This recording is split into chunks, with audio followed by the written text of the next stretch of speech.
আসসালামু আলাইকুম ভিউয়ার্স, কেমন আছেন সবাই? আশা করি আল্লাহর রহমতে সবাই ভালোই আছেন।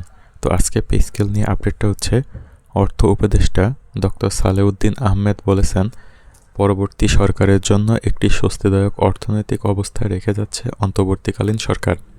5 আগস্টের পর নড়বড়ে অর্থনীতি 1.5 বছরের মোটামুটি ঠিক হয়েছে। আজ মঙ্গলবার 3 ফেব্রুয়ারি সচিবালয়ে ক্রয় সংক্রান্ত উপদেষ্টা পরিষদের বৈঠক শেষে কথা জানিয়েছে অর্থ উপদেষ্টা। তিনি বলেছেন, তবে আগে সরকারের অনেক অপ্রয়োজনীয় প্রকল্প বন্ধ হওয়ায় কর্মসংস্থান কমে গেছে, সেটা চ্যালেঞ্জ হবে কিছুটা, যোগ করেন অর্থ উপদেষ্টা। সালেউদ্দিন আহমেদ বলেন, পে স্কেলের জন্য অর্থের যোগান করে দিয়ে গেছে এই সরকার। পরবর্তী নির্বাচিত সরকার এসে এই সিদ্ধান্ত পরিবর্তন করতে পারবে না, হয়তো বাস্তবায়ন করতে কিছুটা সময় লাগবে, তবে এমন তথ্য জানিয়েছেন সালেউদ্দিন আহমেদ।